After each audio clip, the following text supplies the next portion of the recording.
Friends ఇదైతే మనకి mint Noida అనమాట. Security printing and minting corporation of India limited, SPMCL అంటారు. 94 వేరియస్ వేకెన్సీస్ ఏవైతే ఉన్నాయో అప్లికేషన్ ఆన్లైన్ ప్రాసెస్ అనేది మనకి 28 మార్చ్ 2026 స్టార్ట్ చేశారు. ఇంకా కూడా మనకి 27 ఏప్రిల్ 2026 దాకా అయితే మనకి టైం అయితే ఉన్నదనమాట. ఇంకా మన ఎగ్జామినేషన్ అనేది తర్వాత అయితే మీకు ఇంటిమేషన్ అయితే చేయడం జరుగుతుంది. ఫ్రెండ్స్ మనకి ఈ యొక్క వేకెన్సీస్ ఏవైతే ఉన్నాయో అవి వచ్చరికి మనకి situated in Mumbai, Kolkata, Hyderabad and Noida. ఎక్కడైనా మీకు ఈ యొక్క పోస్టింగ్ ఇచ్చే అవకాశాలు అయితే ఉంటాయి అనమాట. వేకెన్సీస్ అవైలబిలిటీని బట్టి ఇక్కడ చూసుకుంటే మనకి వేకెన్సీస్ అనేది సూపర్వైజర్ ఉన్నది. వాటిలో కూడా మనకి వేరియస్ డిసిప్లిన్స్ అయితే ఉన్నాయన్నమాట. అలాగే మనకి ఎంగ్రేవర్, అలాగే జూనియర్ ఆఫీస్ అసిస్టెంట్, అలాగే junior bullion assistant, junior Hindi typist, lab assistant, junior technician fitter, అలాగే junior technician attendant, operator chemical ప్లాంట్కి సంబంధించి, అలాగే జూనియర్ టెక్నీషియన్ టర్నర్ ఉంది, అలాగే జూనియర్ టెక్నీషియన్ గోల్డ్ స్మిత్, అలాగే జూనియర్ టెక్నీషియన్ మెల్టర్ అవి ఉన్నాయన్నమాట. మనకి దాదాపుగా అన్ని కేటగిరీస్లో వేకెన్సీస్ ఉన్నాయి. లేకపోతే కనుక మీరు ఈ యొక్క జనరల్ కేటగిరీలో ఎవరైనా అప్లై అయితే చేసుకోవచ్చు అనమాట. మీరు అప్లై చేసే ముందు ఒకసారి ఎడ్యుకేషన్ క్వాలిఫికేషన్తో పాటు మీకు కేటగిరీ ఏంటి, ఎన్ని పోస్టులు ఉన్నాయి ఏంటి అనేది చూసుకుంటే మీరు ఈజీగా అప్లై అయితే చేసుకోవచ్చు. ప్లస్ ఇక్కడైతే మనకి న్యూ రిజిస్ట్రేషన్ లాగిన్ అని ఒక బటన్ ఉందన్నమాట. దీని మీద క్లిక్ అయితే చేయాలి. ఫస్ట్ చేస్తే ఇలా వస్తుంది అనమాట. అంటే మనకి 5 స్టెప్స్ ఆఫ్ అప్లికేషన్ ప్రాసెస్లో మనం చేసుకోవచ్చు అనమాట. Basic details, personal details, education qualification details, documents upload, payment అనమాట. ఇలాగా ఇక్కడ ఏంటంటే మరి లాగిన్ అనమాట. అప్లికేషన్ నెంబర్, పాస్వర్డ్ క్యాప్చా ఇచ్చేసి, సరే క్యాప్చా లేదు, డైరెక్ట్గా లాగిన్ అయితే అయిపోవచ్చు అనమాట. డైరెక్ట్గా డాష్బోర్డ్కి వెళ్ళిపోతుంది. అయితే దానికన్నా ముందు ఏంటంటే మనం ఇక్కడ న్యూ రిజిస్ట్రేషన్ చేసుకోవాలన్నమాట. ఇక్కడ ఏంటంటే టిక్ ఆన్ చేయాలన్నమాట. టిక్ ఆన్ చేయటం అంటే మనకి ఏంటంటే రెడీ క్లిక్ ప్రొసీడ్ అని ఏంటంటే ఈ యొక్క ఇన్స్ట్రక్షన్స్ అనేవి మనం చదువుకున్నాం అని చెప్పేసి అనమాట. కావాలంటే మీరు దీని మీద క్లిక్ చేస్తే అది మనకి ఓపెన్ అయితే అవుతుంది అనమాట. దానికి సంబంధించినటువంటి డీటెయిల్స్ అన్నీ కూడా ఇక్కడ ఉన్నాయి. ఈ యొక్క నోటిఫికేషన్ మనం చదువుకున్నాం అని చెప్పేసి టిక్ ఆన్ అయితే చేస్తున్నాం అనమాట. మనము next click here to proceed అని ఉంది. దీని మీద క్లిక్ అయితే చేయాలన్నమాట. చేసామన్నమాట. ఇలా అయితే వచ్చింది. ప్లస్ ఇక్కడ 10th క్లాస్ సర్టిఫికేట్ ఏదైతే ఉందో దాంట్లో ఉన్నటువంటి నేమ్ యాజ్ ఇట్ ఈస్గా మనకి 10th మెట్రికులేషన్ యొక్క సర్టిఫికేట్లో ఎలాగైతే నేమ్ ప్రింట్ అయ్యి ఉందో దాని మీద అదేవిధంగా ఇక్కడ మీరు ఎంటర్ అయితే చేయాలన్నమాట. ఈ విధంగా అనమాట. ఈ విధంగా ఎంటర్ అయితే చేసుకోవాలి. ఇంకా ఆధార్ కార్డ్ నెంబర్ తప్పనిసరిగా లాస్ట్ 4 డిజిట్స్ అనమాట. Last 4 digits Aadhaar card number ఇక్కడ ఎంటర్ చేస్తే సరిపోతుంది. అలాగే ఇక్కడ కమ్యూనికేషన్ యాక్సెస్ కోసం మొబైల్ నెంబర్, అలాగే ఇక్కడ సెకండ్ టైం మొబైల్ నెంబర్ అయితే మనం ఎంటర్ అయితే చేసుకోవాలన్నమాట. ఈ విధంగా న్యూస్. అలాగే ఇక్కడ ఈమెయిల్ ఐడి అనమాట ఇక్కడ ఎంటర్ చేయాలి. అలాగే సెకండ్ టైం కూడా కన్ఫర్మ్ అయితే చేయాలన్నమాట. ఇక email ID 2 times, mobile number 2 times అనమాట సేమ్. అలాగే ఇక్కడ పాస్వర్డ్ కూడా క్రియేట్ చేసుకోవాలి. ఇక్కడ కన్ఫర్మ్ అయితే చేయాలి. సెకండ్ 2 టైమ్స్ ఎంటర్ చేయాలన్నమాట పాస్వర్డ్ కూడా. ప్లస్ ఇక్కడ పాస్వర్డ్ చూసుకుంటే కనుక మనకి మినిమం 8 క్యారెక్టర్స్ నుంచి 13 క్యారెక్టర్స్ మధ్య అయితే ఉండొచ్చు అనమాట. అందులో కూడా ఒక అప్పర్ కేసు, ఒక lower case, number, special character ఇలాగా combination of alphanumerics with special క్యారెక్టర్స్తో ఒక స్ట్రాంగ్గా ఒక పాస్వర్డ్ క్రియేట్ చేసుకొని ఇక్కడ కన్ఫర్మ్ అయితే చేసుకోవాలి. టిక్ ఆన్ చేయాలి. ఇది కూడా ఇక్కడ ఒక క్యాప్చా అయితే వచ్చిందనమాట. ఎంటర్ చేయాలి. ఇది కూడా టిక్ ఆన్ చేయాలి. టిక్ ఆన్ చేసిన తర్వాత ప్రొసీడ్ టు ఆథెంటికేషన్ అని దీని మీద క్లిక్ అయితే చేయాలి. ఇక్కడైతే ఒక నోట్ వచ్చిందనమాట. ఫైనల్ డేటా రివ్యూ అని చెప్పేసి ఇక్కడ ఏంటంటే మనకు కమిట్ అండ్ రిజిస్టర్ అని ఒక బటన్ అయితే ఉంటుంది కింద. దాని మీద క్లిక్ చేస్తే లాక్ అయిపోతుంది అనమాట ఈ యొక్క డీటెయిల్స్ అనేది. తర్వాత మనం చేంజ్ చేసుకునే అవకాశం అయితే ఉండదు. కాబట్టి మనం చెక్ అయితే చేసుకోవాలి ఇక్కడ. ఇక్కడైతే మీరు ఈ కాలమ్స్ అన్ని చెక్ చేసుకుంటే కనుక ఏదైనా మిస్టేక్స్ ఉంటే కనుక ఇక్కడ ఏంటో ఒక బటన్ ఉందన్నమాట, మోడిఫై ఇన్పుట్స్ అనేది. లేదా అన్నీ కూడా ప్రాపర్గా ఉన్నాయి అనుకుంటే కమిట్ రిజిస్ట్రేషన్ అని ఉంది. కమిట్ రిజిస్టర్ దీని మీద క్లిక్ చేస్తే లాక్ అయిపోతుంది అనమాట. మనం ఇప్పటి వరకు ఏదైతే డేటా ఎంటర్ చేస్తే అదంతా లాక్ అయిపోతుంది. ఇంకా రిట్ ఆప్షన్ అనేది మనకి ఉండదు అనమాట. ఫ్రెండ్స్ ఇక్కడైతే మనకి మొబైల్ నెంబర్ వెరిఫికేషన్, అలాగే ఈమెయిల్ ఐడి వెరిఫికేషన్ అని ఉంది అనమాట. దాని పక్కనే సెండ్ ఓటీపీ అని ఒక బటన్ కూడా ఉంది. దాని మీద క్లిక్ చేస్తే ఓటీపీ వస్తుంది. వెరిఫై అయితే చేయాలన్నమాట మన ఈ యొక్క రిజిస్టర్డ్ మొబైల్ నెంబరు, అలాగే ఈమెయిల్ ఐడి. ఫ్రెండ్స్ మీరు కనుక ఈ రెండు కనుక సక్సెస్ఫుల్గా ఓటీపీస్ వెరిఫై చేస్తే వెరిఫైడ్ అని చెప్పేసి గ్రీన్ కలర్లో ఒక ఇది వస్తుంది అనమాట. సో ఇక్కడ ఇంకొక బటన్ కూడా వచ్చింది గ్రీన్ కలర్లో, స్టార్ట్ అప్లికేషన్ ఫామ్ అని చెప్పేసి. ఇప్పుడైతే మనకి ఇక్కడ రిజిస్ట్రేషన్ అయిపోయింది. ఇంకా అప్లికేషన్ ఫామ్ అనేది మనం స్టార్ట్ అయితే చేస్తున్నాం అనమాట. ఫ్రెండ్స్ ఇక్కడ స్టెప్ 2 of 5 అని సెకండ్ స్టెప్లో అయితే ఉన్న మీకు ఫాదర్స్ నేమ్ ఎంటర్ చేయాలి 10th మెంబర్స్ ప్రకారం, అలాగే మీకు మదర్స్ నేమ్ కూడా ఎంటర్ చేసుకోవాలి. నెక్స్ట్ ఏంటంటే సెలెక్ట్ పోస్ట్ అనమాట. ఇక్కడైతే మనకి వేరియస్ పోస్టులు అయితే ఉన్నాయన్నమాట. మీకు కనుక ఎలిజిబిలిటీ ఉంటే మల్టిపుల్ పోస్టులకు అప్లై అయితే చేయొచ్చు. అయితే కనుక మనకి ఇక్కడ మొదటి రిజిస్ట్రేషన్ అయ్యాం కాబట్టి లాగిన్ అయిన తర్వాత ఒక్కొక్క పోస్ట్ సెలెక్ట్ చేసుకొని ఈ యొక్క ప్రాసెస్ కంప్లీట్ చేసుకొని సెపరేట్గా ఫీజు అయితే పే అయితే చేసుకోవాలన్నమాట మీరు. సో ఇక్కడ మీరు ఏ పోస్ట్కి అప్లై చేయాలని ఆ పోస్ట్ సెలెక్ట్ అయితే సపోజ్ ఇలాగనమాట. సో నెక్స్ట్ ఏంటంటే నేషనల్ ఇండియన్ ఆటోమేటిక్గా వచ్చింది. సో ఇండియన్ నేషనల్స్ మాత్రమే ఎలిజిబుల్ కాబట్టి male female both are eligible అనమాట. సెలెక్ట్ అయితే చేసుకోవాలి. మెరిటల్ స్టేటస్ అంటే మీరు మ్యారీడా అన్మ్యారీడా సెలెక్ట్ అయితే చేసుకోవాలన్నమాట. అలాగే చూసుకుంటే ఇక్కడ కేటగిరీ, మీ కేటగిరీ యూఆర్, ఏడబ్ల్యూఎస్, ఓబీసీనా, ఎస్సీనా, ఎస్టీనా సెలెక్ట్ అయితే చేసుకోవాలన్నమాట. ఒకవేళ కనుక మీ కేటగిరీలో ఆ పోస్ట్లో కనుక లేకపోయినా పర్వాలేదు, మీరు అప్పుడు యూఆర్లో అప్లై అయితే చేసుకోవచ్చు అనమాట. మీకు ఎటువంటి రిజర్వేషన్ ఉండదు. ఓపెన్ మార్కెట్లో ఎవరైనా కూడాను ఆ యొక్క కాంపిటీషన్కి వెళ్ళొచ్చు అనమాట. సో ఇక్కడ ఎలాగైతే సెలెక్ట్ అయితే చేసుకోవాలన్నమాట. సో ఇక్కడ కేటగిరీలో సెలెక్ట్ చేసుకున్న తర్వాత మీరు ఓబీసీలో కనుక పోస్టులు ఉంటే ఓబీసీ సెలెక్ట్ చేసుకోవచ్చు. లేదనుకుంటే యూఆర్లో అప్లై చేయాలని కింద ఆప్షన్ తీసుకోవచ్చు అనమాట. ఓబీసీలో వేకెన్సీస్ ఉంటే ఓబీసీ అనేది సెలెక్ట్ అయితే చేసుకోవాలన్నమాట. ఇంకా ఏంటంటే date of issue of OBC certificate అంటే మీ దగ్గర ఏంటంటే ఓబీసీ సర్టిఫికేట్ లేదంటే నాన్ క్రీమీ లేయర్ సర్టిఫికేట్ అనేది తప్పనిసరిగా ఉండాలి. ఎన్సీఎల్ కానీ ఓబీసీ కానీ తప్పనిసరిగా అయితే ఉండాలన్నమాట. ఈ సంవత్సరం అంటే ఈ యొక్క ఫైనాన్షియల్ ఇయర్కి సంబంధించి మీ దగ్గర తప్పనిసరిగా ఉండాలి. ఫైనాన్షియల్ ఇయర్ అంటే మనకి ఏప్రిల్ 1 స్టార్ట్ అవుతుంది, మార్చి 31 ఎండ్ అవుతుంది అనమాట. ప్రతి సంవత్సరం కూడా మీకు ఆ యొక్క ఇన్కమ్ క్రైటీరియా ఉంటుంది కాబట్టి ప్రతి సంవత్సరం మీకు ఓబీసీ అలాగే ఈడబ్ల్యూఎస్ సర్టిఫికేట్ అయితే ఇవ్వడం జరుగుతుంది అనమాట. ఎస్సీ ఎస్టీ వాళ్ళకైతే ఆ యొక్క ప్రాబ్లం అయితే ఉండదన్నమాట. సపోజ్ మీరు కనుక ఎస్సీలాగా సెలెక్ట్ చేసుకుంటే ఆ ప్రాబ్లం అయితే మీకు ఉండదన్నమాట. ఇక్కడ ఏంటంటే కేటగిరీ మీ దాంట్లో కనుక ఎస్సీలో పోస్ట్ ఉంటే ఎస్సీ సెలెక్ట్ చేసుకోవచ్చు, లేదంటే యూఆర్ అని సెలెక్ట్ అయితే చేసుకోవచ్చు అనమాట. ఎస్సీకి సంబంధించి ఎటువంటి ఇది లేదనమాట. ఓన్లీ ఓబీసీ ఎన్సీఎల్కి సంబంధించి మాత్రమే ఇక్కడ టిక్ ఆన్ అయితే చేసుకోవాలి. అంటే I will submit the valid OBC NCL certificate at the time of documents verification. మీరు యొక్క డాక్యుమెంట్స్ వెరిఫికేషన్ టైంలో ఒరిజినల్ ఆ యొక్క ఓబీసీ ఎన్సీఎల్ అనేది సబ్మిట్ అయితే చేయాలన్నమాట. ప్లస్ మనకి ఒక ఓబీసీ ఎన్సీఎల్ అనేది మనకి స్టేట్ గవర్నమెంట్లోనే ఇస్తారని, అంటే మన సెంట్రల్ ఫార్మేట్లో ఇక్కడైతే మీ సేవలో కానీ లేకపోతే సచివాలయంలో అక్కడ ఇవ్వడం జరుగుతుంది అనమాట. మీరు తీసుకోవచ్చు అక్కడ, అంటే సెంట్రల్ ఫార్మేట్లో ఉంటే సరిపోతుంది అనమాట. ఇంకా చూసుకుంటే ఇక్కడ మనకి ఎస్పీసీఎల్ ఎంప్లాయ్ ఎవరైనా ఉంటే కనుక వాళ్ళు వేసి పెట్టుకోవాలన్నమాట. అంటే ఈ యొక్క ఆర్గనైజేషన్లో ఎవరైనా వర్క్ చేస్తూ ఉంటే ప్రజెంట్ వాళ్ళు వేసి పెట్టుకోవాలి, లేకపోతే నో. అలాగే పీడబ్ల్యూ క్యాండిడేట్స్ ఎవరైనా ఉంటే కనుక పీహెచ్ క్యాండిడేట్స్ వాళ్ళు వేసి పెట్టుకోవాలి, లేకపోతే నో అనేది సెలెక్ట్ అయితే మనం చేసుకోవాలన్నమాట. ఇంకా కిందకి వచ్చేసి ఎక్స్ సర్వీస్ మెన్ ఎవరైనా ఉండి వేసి పెట్టుకోవాలి, లేకపోతే నో అనేది సెలెక్ట్ అయితే మనం ఇక్కడ చేసుకోవాలన్నమాట. డేట్ ఆఫ్ బర్త్ క్యాలెండర్ అయితే ఇచ్చారో దీని నుంచి మొదట ఇయర్ సెలెక్ట్ అయితే చేయాలి, తర్వాత మంత్ సెలెక్ట్ చేయాలి ఇలాగనమాట. తర్వాత డే అనేది మనం ఇక్కడ సెలెక్ట్ అయితే చేసుకోవాలన్నమాట. కట్ ఆఫ్ డేట్ వచ్చేసరికి ప్లస్ మనకి 27th ఏప్రిల్ 2026 అనేది మనకి కట్ ఆఫ్ డేట్ అనమాట. ఆ డేట్కి మీ యొక్క ఏజ్ ఎంత అనేది చూపిస్తుంది అనమాట. ఇక్కడ చెక్ అయితే మీరు చేసుకోవచ్చు అనమాట. సో ఇక్కడ మనకి యొక్క నోటిఫికేషన్ చూసుకుంటే కనుక మనకి ఆ యొక్క పోస్ట్ ఎదురే మనకి దానికి సంబంధించినటువంటి ఏజ్ లిమిట్ అయితే ఉన్నదన్నమాట. సో సపోజ్ ఇక్కడ సూపర్వైజర్కి 18 to 30 years అనమాట. అలాగే ఇక్కడ మనం చూసుకునే జూనియర్ ఆఫీస్ అసిస్టెంట్కి 18 to 28 years, చాలా పోస్ట్కి 18 to 28 ఉన్నది. ఇంకా కూడా ఫిట్టర్కి వచ్చేసరికి 18 to 25 అన్నీ కూడా ఐటీఐకి సంబంధించినవన్నీ కూడా 18 to 25 అలా ఉన్నదన్నమాట.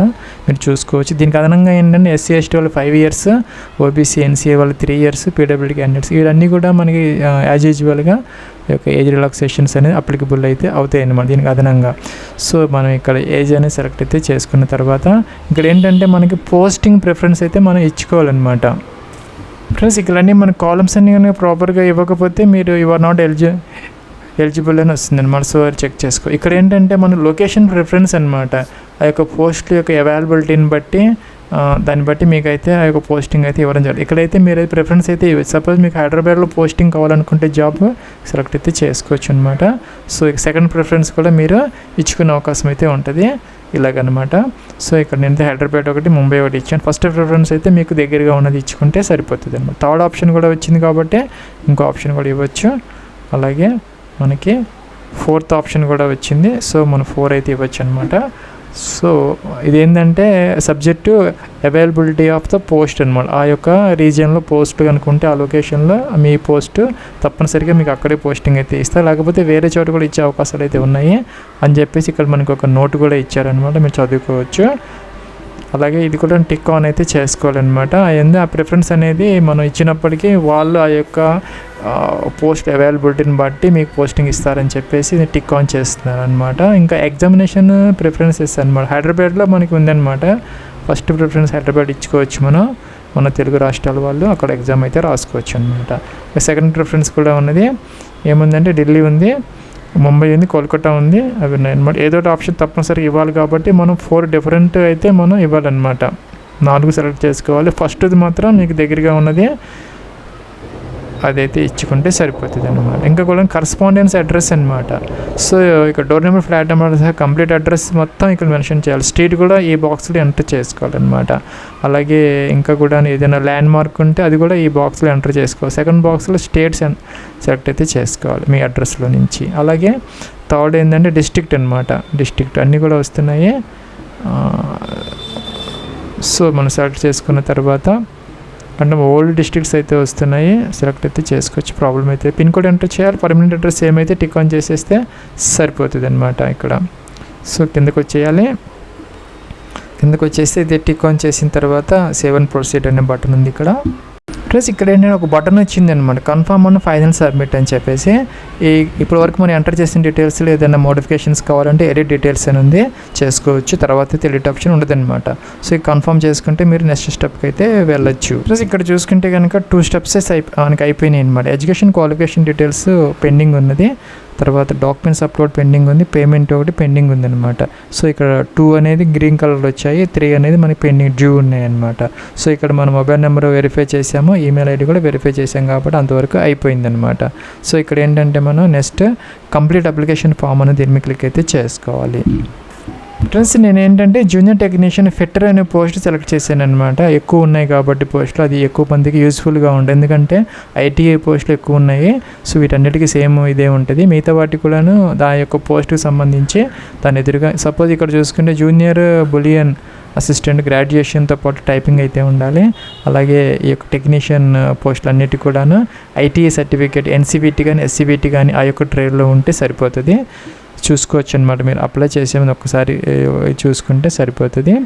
అలాగే చూసుకుంటే ఇక్కడ జూనియర్ ఆఫీస్ అసిస్టెంట్కి సంబంధించి కూడా మనకి ఎనీ డిగ్రీతో పాటు టైపింగ్ అనేది వచ్చి ఉంటే సరిపోతుంది అనమాట.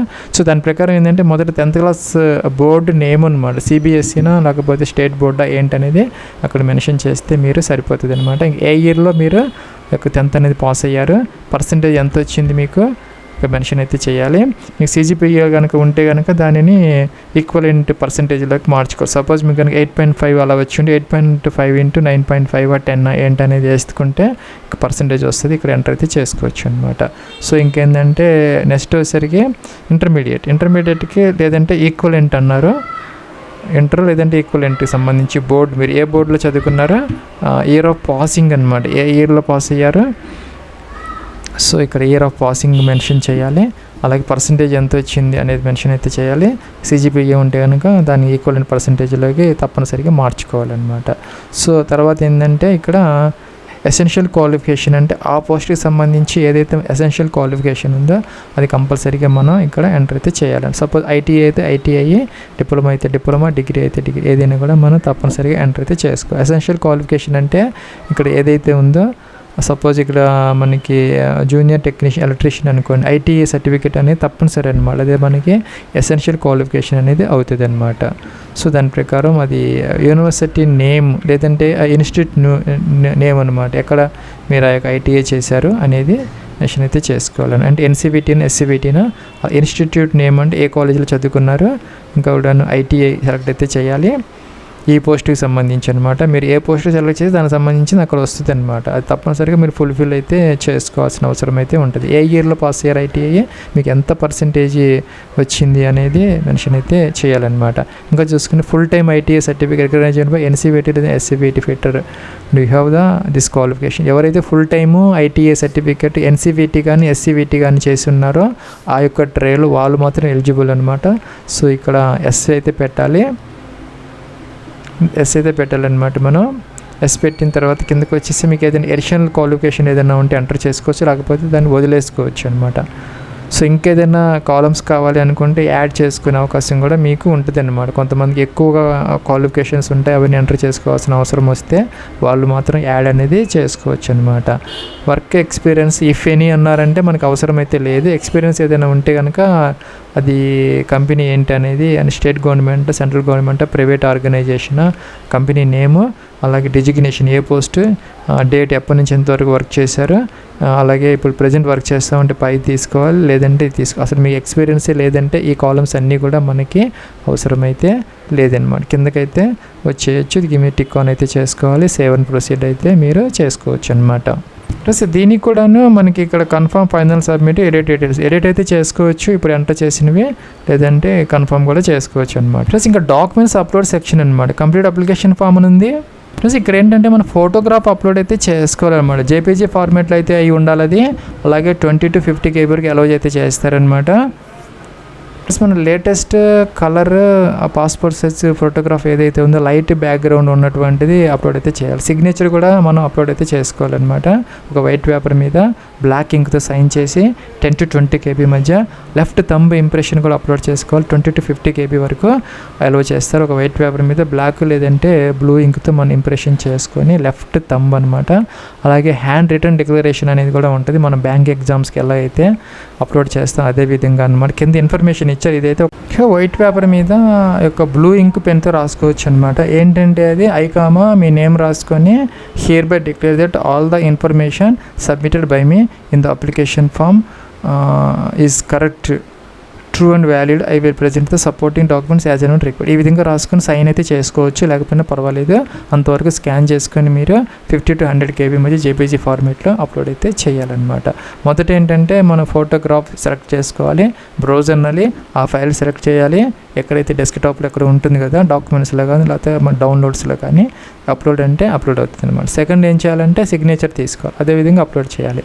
థర్డ్ ఆప్షన్ ఏంటంటే డేట్ ఆఫ్ బర్త్ ప్రూఫ్ కోసం మనం 10th క్లాస్ లేదంటే డేట్ ఆఫ్ బర్త్ ఇంకేదైనా కూడా అప్లోడ్ అయితే చేసుకోవచ్చు అనమాట. అలాగే 10th class certificate, 10th mark sheet, intermediate certificate, intermediate mark sheet, ITI certificate, ITI mark sheet, అలాగే లెఫ్ట్ థంబ్ ఇంప్రెషన్తో పాటు హ్యాండ్ రిటన్ డిక్లేర్ ఇవన్నీ కూడా అప్లోడ్ చేయాలన్నమాట. 1 by 1 ఒకటి సెలెక్ట్ చేసుకోవటం, బ్రౌజర్ನಲ್ಲಿ అప్లోడ్ అయినా అన్ని కిందకు వస్తాయి అనమాట. వరుసగా చెక్ అయితే చేసుకోవచ్చు అన్నీ ప్రాపర్గా ఉన్నాయా లేదా అనేది. దాన్ని మనం డిలీట్ కూడా చేసుకోవచ్చు, వ్యూ చూసుకొని మళ్ళీ కూడా అప్లోడ్ అయితే చేసుకోవచ్చు. అన్నీ ప్రాపర్గా ఉంటే టిక్ ఆన్ చేయాలి, సబ్మిట్ అయితే చేసుకోవాలి. ఫ్రెండ్స్ ఇక్కడ ఏంటంటే మన సీక్వెన్స్ ఏమి ఫాలో అవ్వాల్సిన అవసరం లేదు. నేనేం చేశానంటే first photo signature, category certificate, అలాగే డేట్ ఆఫ్ బర్త్ ప్రూఫ్ అనమాట. ఏదైనా మనం అప్లోడ్ అయితే చేసుకోవచ్చు. డేట్ ఆఫ్ బర్త్ ప్రూఫ్ కోసం 10th క్లాస్ మళ్ళీ అప్లోడ్ చేయొచ్చు, లేదంటే ఏదైనా డేట్ ఆఫ్ బర్త్ ప్రూఫ్ కోసం మీ దగ్గర అయితే ప్రాపర్గా ఉన్నటువంటి ఆధార్ కార్డ్ ఏదైనా అప్లోడ్ అయితే చేసుకోవచ్చు, ప్రాబ్లం అయితే లేదనమాట. అలాగే చూసుకుంటే కనుక ఇక్కడ 10th class certificate, mark sheet ఒక్కొక్కటి సెలెక్ట్ అయితే చేసుకున్నాము. ఇవన్నీ వచ్చేసరికి పీడిఎఫ్లో ఉన్నాయి. ఏవైతే ఉన్నాయో ఇక్కడ డేట్ ఆఫ్ బర్త్ ప్రూఫ్, అలాగే కేటగిరీ సర్టిఫికేట్ ఇవన్నీ కూడాను మనకి పీడిఎఫ్ ఫార్మేట్లో 100 నుంచి 300 KB వరకు అలౌ అయితే చేస్తారనమాట. అన్నీ అప్లోడ్ చేసిన తర్వాత ఇక్కడ మనకి ఇలాగైతే వస్తుంది, అంటే అన్నీ అప్లోడ్ చేసామని అర్థం అనమాట. వ్యూ అంటూ చెక్ చేసుకోవచ్చు, డిలీట్ చేసుకోవచ్చు. అన్నీ ప్రాపర్గా ఉన్నాయి అనుకుంటే మనం ఇక్కడ టిక్ ఆన్ చేసి సబ్మిట్ అయితే చేయాలి. ఫ్రెండ్స్ ఇక్కడ నెక్స్ట్ ఇక్కడికి వచ్చామన్నమాట. అన్నీ అయిపోయినాయి, ఫీజు అనేది మిగిలింది అనమాట. ఇక్కడ కంప్లీట్ అనాలి. ఫ్రెండ్స్ మన ఫీజు అనేది చూసుకుంటే కనుక SC ST PWD క్యాండిడేట్స్ 200 మాత్రం పే చేయాలన్నమాట. అవి కూడా మన సర్వీస్ ఎక్స్పెన్సెస్ కాబట్టి మిగతా వాళ్ళందరూ కూడాను అంటే UR, EWS, OBC వీళ్ళందరూ కూడాను చూసుకుంటే కనుక మనం 1000 రూపీస్ పర్ పోస్ట్ అయితే మనం ఇక్కడ ఫీజు అనేది పే చేయాల్సిన అవసరం అయితే ఉంటుంది. ప్లస్ ఇక్కడైతే 1000 రూపీస్ చూపించింది నాకు. ఇక ప్రివ్యూ చూసుకోవచ్చు అనమాట. అప్లికేషన్ ఫామ్ ఇక్కడ ఆథరైజ్ అండ్ పే నవ్ అనాలి. సో ఇక్కడ ఏంటంటే mobile number, email ID enter చేసి కంటిన్యూ అనాలి. సో నెక్స్ట్ ఏంటంటే ఇక్కడ కార్డ్స్ ఉన్న UPI ఉంది, నెట్ బ్యాంకింగ్. ఎలా అయినా మీరు మీరైతే ఫీజు అయితే పే చేసి అప్లికేషన్ ఫామ్ అయితే ప్రింట్ అయితే తీసుకోవచ్చు.